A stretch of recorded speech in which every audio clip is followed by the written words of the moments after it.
شروع اللہ کے نام سے جو بڑا مہربان نہایت رحم کرنے والا ہے۔ بسم اللہ الرحمن الرحیم۔ حضرت محمد صلی اللہ علیہ وآلہ وسلم نے فرمایا، چلتے پھرتے یہ چھوٹی صورت دل میں پڑا کرو، اللہ بہت خوش ہوتا ہے، نصیب میں دولت کی دولت لکھ دے گا۔ محترم ناظرین، جو شخص کے طلوع آفتاب سے لے کر رات تک یہ چھوٹی سی صورت دل میں پڑتا رہے گا تو اللہ تعالیٰ اس سے بہت خوش ہوں گے، اور ایسے وہ سب کچھ نوازیں گے جس کی وہ خواہش رکھتا ہے۔ یہ بہت آسان سا عمل ہے، معجزات کو دیکھنے والا عمل ہے۔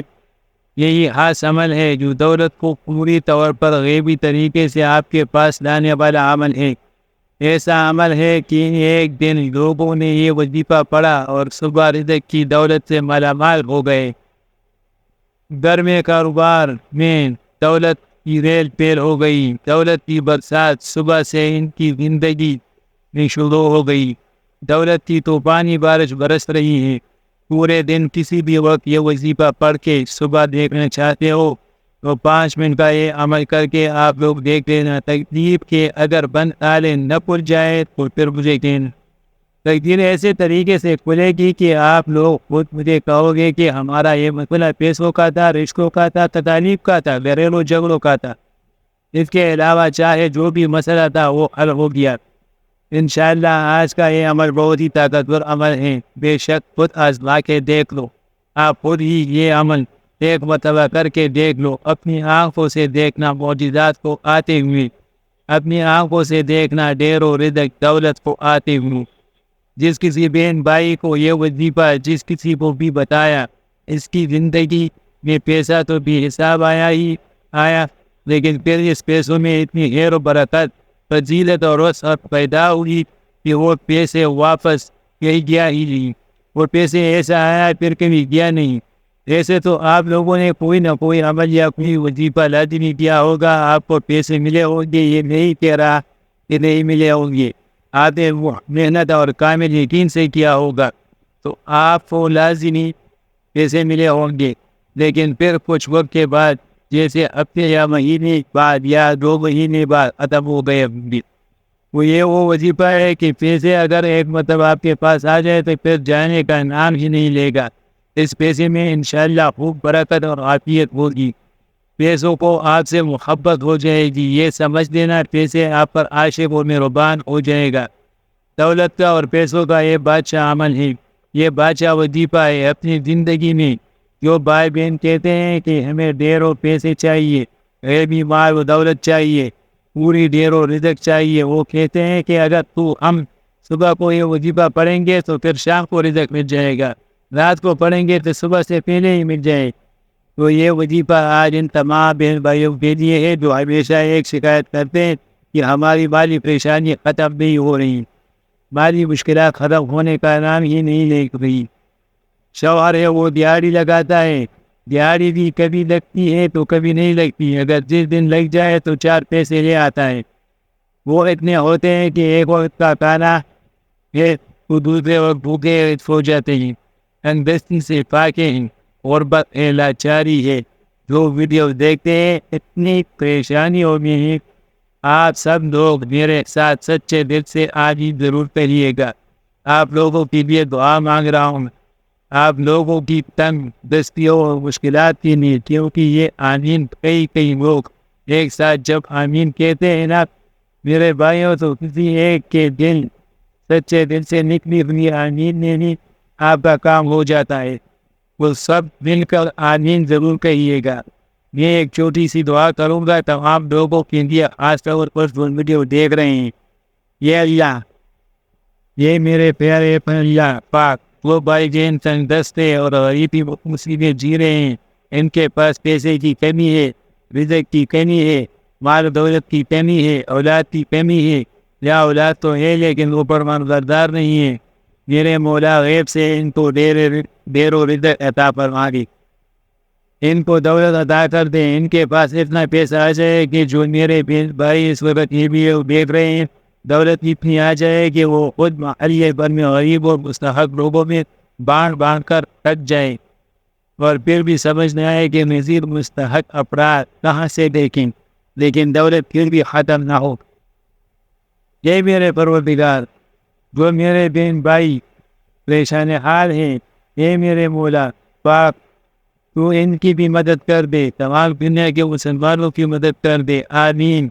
یا اللہ، ہم جو کچھ بھی مانگا ہے وہ سب کچھ ہمیں اپنے فضل و کرم سے عطا کر دے، اور جو نہیں بھی مانگ سکے وہ بھی ہمیں عطا کر دے، آمین۔ میرے بھائیوں، آمین لازمی کہیے گا۔ وہ آپ کو ابھی بتانے لگا ہوں ناظرین، یہ وظیفہ آپ نے اللہ تعالیٰ پر پورا یقین اور اپنے اللہ سے امید رکھتے ہوئے کرنا ہے۔ کسی بھی صورت آپ کو مایوس نہیں ہونا، کیونکہ اچھے اور برے حالات ہمیشہ کے لیے نہیں ہوتے، اس لیے آپ ناامیدی کا شکار نہیں ہونا، کیونکہ زندگی بھی عجیب ہے۔ کبھی کبھی یہ اتنی خوبصورت لگتی ہے کہ جی چاہتا ہے کہ ہمارا ناطہ ہمیشہ کے لیے زندگی سے جڑا رہے۔ کبھی کبھی یہ ناطہ ٹوٹے، اور کبھی جب زندگی ہماری امیدیں اور توقعات پوری کرنے میں ناکام رہتی ہے تو دل کرتا ہے کہ یہ زندگی جلد ختم ہو جائے، مگر یہ حقیقت ہے، یہ دھوکہ اور درد میں وقت طویل سے طویل طرف ہوتا جا رہا ہے۔ اسی طویل سفر سے انسان بار ہار کر مایوسی کا شکار ہو جاتا ہے۔ انسان خود بھی کچھ سمجھ نہیں پاتا کہ آخر اس ساری صورتحال سے کیسے نمٹا جائے۔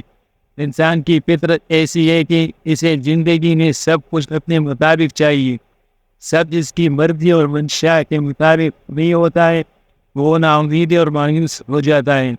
ساتھ ہی اسے احساس ستاتا ہے کہ اب اسے مزید نہیں جینا۔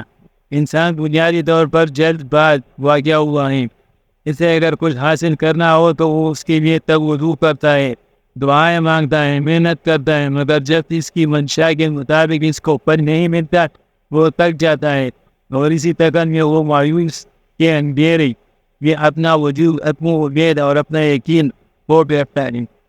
اسے زندگی بے رنگ لگتا ہے، شروع ہو جاتی ہے، مجھے بعد میں اس کی زندگی میں دلچسپی ختم ہو جاتی ہے۔ مگر یاد رکھیے، کچھ بھی ہمیشہ کے لیے نہیں ہوتا۔ وقت کی ایک خوبصورتی ہے، یہ کبھی بھی ایک جیسا نہیں رہتا۔ مشکل ہو تو آسانی بھی مل ہی جاتی ہے، حالات چاہے جتنے بھی قدم ہو، مشکلات کے بعد جتنے بھی کالے کیوں نہ ہو، آسانی کی صبح کا سورج ضرور طلوع ہوتا ہے۔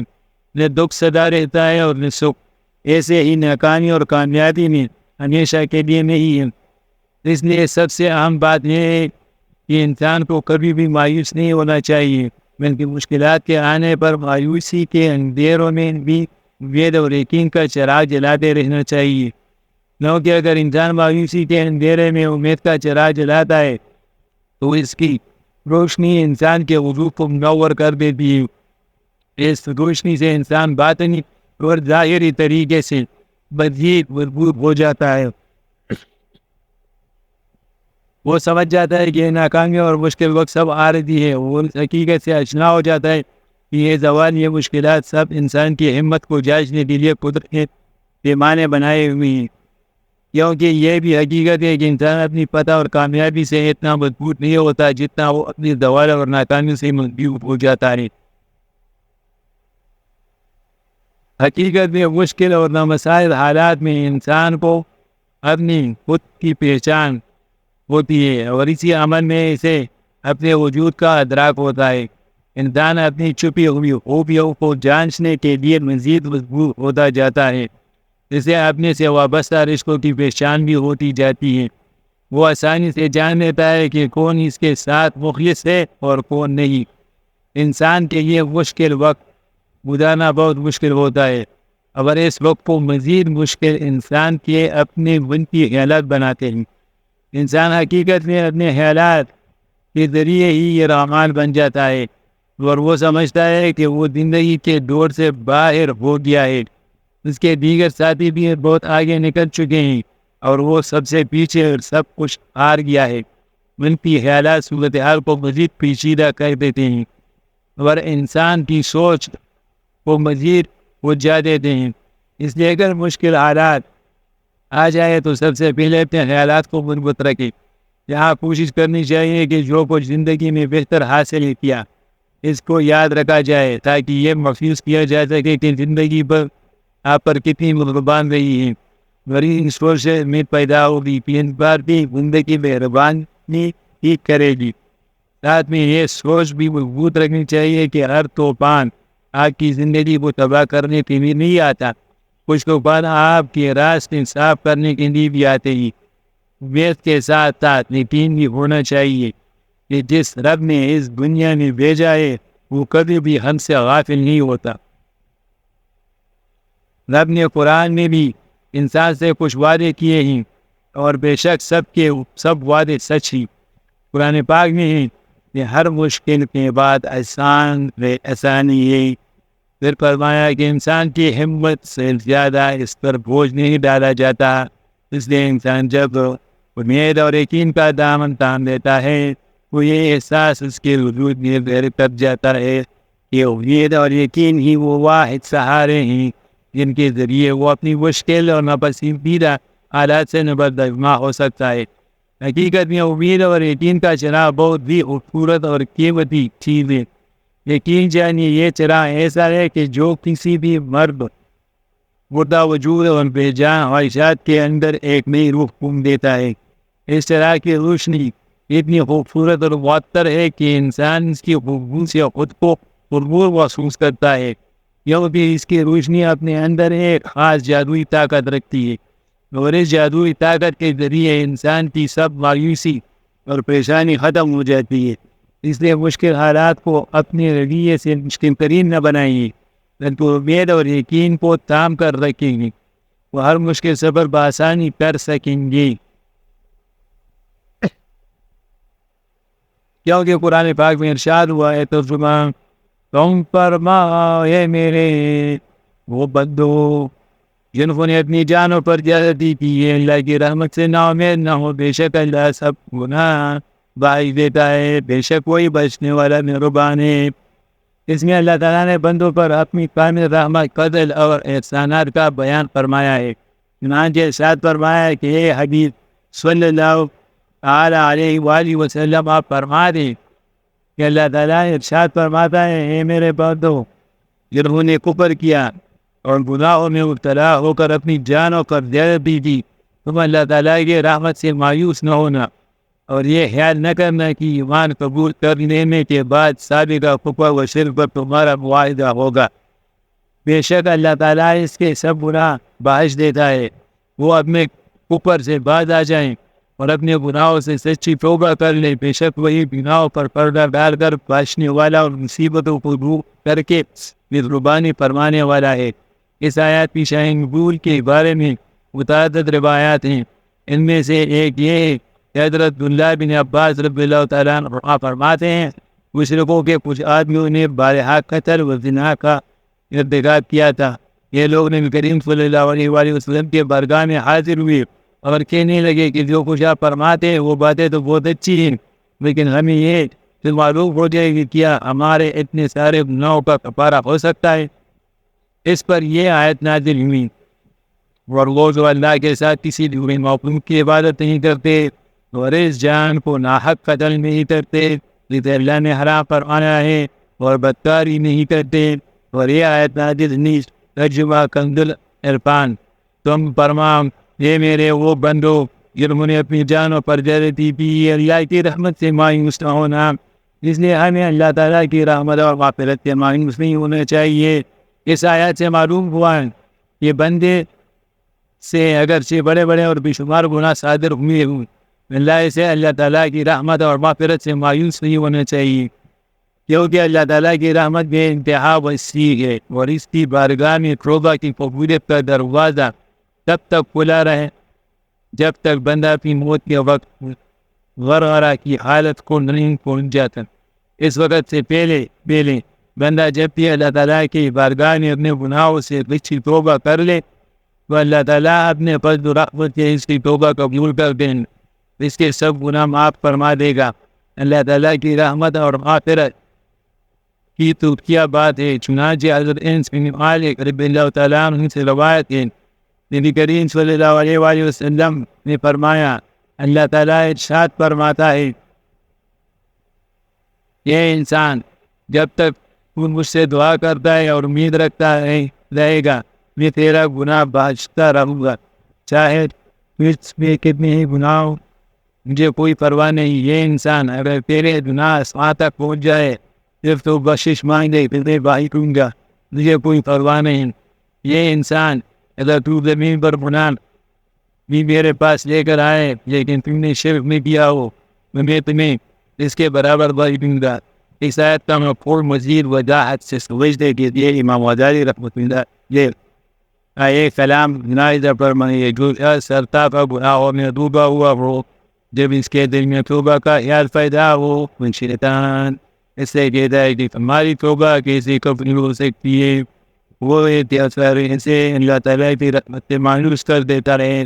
وہ اس صورت میں ضروری ہے کہ مایوسی کو دل کر کے امید رکھے اور اس بات کو یاد کرے اللہ تعالیٰ تمام گناہوں کو بخشنے والا ہے، اور بے شک اللہ تعالیٰ کریم ہے، وہ بندے کی توبہ قبول کرتا ہے۔ نیک توبہ ایسی عبادت ہے جو گناہوں کو مٹا دیتی ہے، انشاءاللہ وہ آپ کے حالات ضرور بدلے گا اور آپ کی تمام مصیبتیں پریشانیاں بھی کر دے گا، کیونکہ اللہ تعالیٰ کی رحمت بھی مثال ہے۔ حضرت اللہ بن عباس رضی اللہ عنہ سے روایت ہے کہ رسول اللہ صلی اللہ علیہ وسلم نے فرمایا اللہ تعالیٰ نے اپنے فرشتوں کو نیکیاں اور برائیاں لکھنے کا حکم دیا ہے، اس طرح کہ جو شخص نیکی کا ارادہ کرے اور اس پر عمل نہ کر سکے تو اللہ تعالیٰ اسے ایک پوری نیکی شمار کر لیتا ہے، اور جو شخص نیکی کا ارادہ کر کے اس پر عمل کرے اس کے انسان نے ایک نیکی کے بدلے 10 نیکیاں بلکہ 700 نیکیاں اور اس سے بھی زیادہ نیکی جاتی ہے، اور جو شخص برائی کا ارادہ کرے اور برائی کو عمل میں ملا سکے اللہ کے حکم سے یا کسی اور وجہ سے تو اللہ تعالیٰ اپنے اس کے حساب میں ایک کھمری نیکی لکھ دیتا ہے، اور جو شخص برائی کا ارادہ کر کے اسے عمل میں نہیں لائے تو صرف ایک برائی اس کے نامعمال میں لکھی جاتی ہے۔ اللہ تعالیٰ جس طرح اپنی ذات میں بھی مثل ہے اور بھی مثال ہے، اس طرح اس کی ہر صفت ازلی اور ابدی اور لامحدود ہے، تاہم اس کی صفت رحمت سب سے بڑھ کر ہے۔ قرآن مجید میں ارشاد ہے میری رحمت وسیع ہے ہر شے پر۔ سورۃ الاعراف۔ حاملین عرش مومنین کے حق میں اللہ کے حضور بخشش کی دعا کرتے وقت کہتے ہیں اے پروردگار تیری رحمت ہر چیز پر پھیلی ہوئی ہے، اس کو بخش دے، ان لوگوں کو وہ توبہ کرے۔ اللہ تعالیٰ اپنے بندوں پر مہربان ہے، وہ اپنے بندوں کی خطائیں معاف کرنا چاہتا ہے اور نیک کاموں میں زیادہ سے زیادہ ثواب دیتا ہے۔ انشاءاللہ باری تعالیٰ ہے جو کوئی ایک نیکی لاتا ہے اس کے لیے 10 گنا اجر ہے، اگر کوئی ایک برائی لاتا ہے تو اس سے بس اس کی سزا ملے گی اور لوگوں پر ظلم نہیں کیا جائے گا۔ سورۃ النحل۔ اللہ تعالیٰ اپنے بندوں پر بھی حد مہربان ہے، بس اس کی رحمت کا دروازہ کھٹکھٹانے کی ضرورت ہے۔ یہ حدیث میں ہے کہ اللہ تعالیٰ کے پاس 100 رحمتیں تھیں، ان میں سے ایک رحمت اس نے جن انسان چوپائی اور زہریلے جانوروں کو بھیجی ہے، اس رحمت کی سبب سے وہ آپس میں پیار محبت اور مہربانی کرتے ہیں، جبکہ 99 رحمتوں کو اللہ تعالیٰ نے قیامت کے لیے اٹھا رکھا ہے کہ وہ ان سے اس دن اپنے بندوں پر رحم کرے گا۔ ایک روایت یہ ہے کہ ایک شخص نے جس نے کبھی کوئی نیک کام نہیں کیا تھا، موت کے وقت اپنے گھر والوں سے کہا کہ جب میں مر جاؤں تو مجھے جلا دینا، پھر آدھی رات جنگل میں اڑا دینا اور آدھی دریا میں بہا دینا، خدا کی قسم اگر اللہ نے اس پر قابو پا لیا وہ مجھے ایسا عذاب دے گا جیسا دنیا میں پہلے کسی کو دیا ہوگا۔ جب وہ بندہ مر گیا تو اس کے بیٹوں نے اس کی وصیت کے مطابق عمل کیا۔ اللہ تعالیٰ نے دریا کو حکم دیا اور اس کے اندر کی راکھ جمع کیا، پھر جنگل کو حکم دیا اور اس کے اندر کی راکھ جمع کی۔ پھر اللہ تعالیٰ نے اسے پوچھا تم نے ایسا کیوں کیا؟ اس نے عرض کیا پروردگار تیرے خوف سے وہ یہ بات خوب جانتا ہے۔ اس پر اللہ نے اسے باعث دیا، اگر یہ شخص کی وصیت غلط تھی مگر اللہ تعالیٰ نے اس خوف کی وجہ سے اسے باعث دیا جسے قیامت کے دن اللہ کے سامنے کھڑا ہونے سے بس اللہ تعالیٰ سے خوف کھانا اللہ کی رحمت کو ناظرین آپ نے یہ اپنے رب پر توکل کرتے ہوئے عمل کرنا ہے. آج ایک ایسا عمل کرنا ہے، ایسا وظیفہ کرنا ہے جس سے گھر کے تمام اندر رزق کی فراوانی، اتنا رزق ملے گا، نصیب بدل جائے گا. اور یہ وظیفہ آج بتا رہا ہوں ناظرین، اگر اللہ کے نام اور صدقہ کر دیا جائے تو آج وہ پیاری چیز کا تو کیا ممکن ہے کہ پھر اللہ کی مدد نہ آئے؟ ممکن ہی نہیں. اصل صدقہ وہی ہوتا ہے جو اچھی چیز کا ہے. اصل صدقہ وہی ہوتا ہے، اللہ تعالیٰ آپ کے دلوں کو جانتا ہے نا، بس دل کے اندر کیا ہے. اگر دل کے اندر اچھائی ہوگی، خلوص ہوگا، محبت ہوگی، اخلاص ہوگا، تو پیسے تو اس پر ہوں گے اور پھر کسی چیز پر نہیں ہے. تو میٹھی چیز اور وہ چیز جس پر آپ کی محنت ہو، آپ بھی یقیناً کرتے ہوگی. صدقے میں میٹھی چیز سے مراد یہ ہوتا ہے کہ آپ چینی بھی دے سکتے ہیں. اس کے علاوہ اور بھی کافی چیزیں ہوتی ہیں، دکانوں سے مل جاتی ہے، وہ آپ ان میں سے کوئی بھی دے سکتے ہیں. لیکن اس میں یہ ہوگا کہ اگر سب سے اچھی چیز تو دو گے تو اس کا نتیجہ اچھا ملے گا. یہ سب کا اللہ کے راستے میں دینا ہوتا ہے. اگر تم اپنے بچوں کے لیے اچھی چیز کا انتخاب کرتے ہو، یہ ممکن نہیں کہ اگر آپ کسی کو کوئی چیز دینا چاہو وہ اچھی نہ ہو. دل تو مطمئن ہونا چاہیے کہ میں اچھی چیز دے رہا ہوں. اگر آپ کا دل مطمئن ہوگا اور آپ کو یقین ہوگا کہ میں اچھی چیز دے رہا ہوں، وہی زیادہ مؤثر ہوگی اور زیادہ اچھا نتیجہ نکلے گا. اور وظیفہ کے ذریعے اثر انداز ہوگا، کیونکہ اگر جان و مان لگے تو نہ تو پھر قدر بھی ہوتی ہے، اس کی عزت بھی ہوتی ہے، اس کے دل کے اندر کچھ احساسات بھی ہوتے ہیں. اگر عام ہی چیز آپ کا زور بھی نہ لگے تو یہ پھر ایسی چیز نہیں نہ یہ ہمیں کہ تو اللہ کے راستے میں دینا بھی ہو. وہ اللہ کے راستے پر آپ چھوڑے دیں، کوئی سستی چیز دے کیونکہ یہ دلیل ہوتی ہے. آپ کی نظر میں ننوین گٹیا تو کوئی نہیں ہے، لیکن ویسے اگر آپ خود کھائیں تو اچھی چیز کھائیں. دوسروں کو ایسی چیز دے جو قابل استعمال نہ ہو، وہ فرق نہیں ہونا چاہیے. جو خود کھاتے ہیں وہی اللہ کی راہ میں بھی دو. یہ سب چیز ہوتی ہے.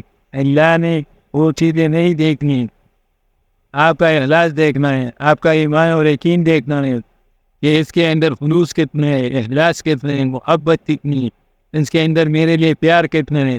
وہ ان چیزوں کو بحاضر رکھ کے عمل کیا کرو. ناظرین، وقت کی نزاکت کو مد نظر رکھتے ہیں اب ہم وظیفے کی طرف چلتے ہیں. کوئی بھی وظیفہ شروع کرنے سے پہلے درود پاک لازمی پڑھا کرے، کیونکہ درود پاک پڑھنے کی بہت ہی فضیلت ہے اور برکات ہی. درود پاک پڑھتے رہنے سے انسان کی دنیا اور آخرت دونوں سنور جاتے ہی. تو سب سے پہلے 11 مرتبہ درود پاک پڑھنا. حضرت ابراہیم جو نماز کے اندر بھی پڑھا جاتا ہے وہ درود پاک پڑھنے ایک مرتبہ میرے ساتھ بھی پڑھ لیں تاکہ ثواب ہو. اللهم صل على محمد وعلى آل محمد كما صليت على إبراهيم وعلى آل إبراهيم إنك حميد مجيد.